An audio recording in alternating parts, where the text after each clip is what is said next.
তুমি জেনা করেছো, তোমাকে এই 4টি ভয়ঙ্কর শাস্তি তোমাকে পেতেই হবে। কি ভেবেছো সেটা মৃত্যুর পরে? না, সেটা দুনিয়াতে বেঁচে থাকতে। শুনো 4টি ভয়ঙ্কর শাস্তির কথা। 1 নাম্বার, সাহওয়াতান ফিল ওয়াজহি, তোমার চেহারা সৌন্দর্য নষ্ট হয়ে যাবে, তোমার চেহারা থেকে নূর চলে যাবে। তুমি যতই face wash, fair and lovely মাখাও না কেন, এগুলো গুলায় খাও না কেন, হয়তো সাময়িক সময়ের জন্য তোমার চামড়া সুন্দর হতে পারে, তোমার চেহারার ভিতর থেকে নূর চলে যাবে। 2 নাম্বার, নুসকান ফিল রিজকি, তোমার রিজিকে বরকত চলে যাবে।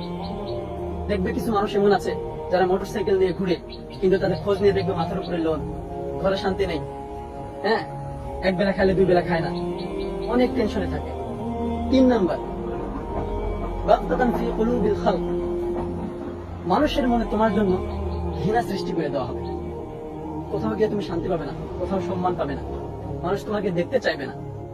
সংক্ষেপে বলছি, 4 নাম্বার যেটা যেটা সবচাইতে ভয়ঙ্কর, সেটা হচ্ছে যে তোমার শরীরে এমন ভয়ঙ্কর রোগ সৃষ্টি করে দেওয়া হবে যেটা দুনিয়ার কোনো ডাক্তার সেই রোগের ঔষধ খুঁজে পাবে না। বুঝছো? যা করেছো করেছো ভাই আমার বা বোন আমার, ফিরে আসো, তওবা করো, দেখবে দুনিয়াতেও শান্তিতে থাকবা, আখিরাতেও তুমি জান্নাত পেয়ে যাবে।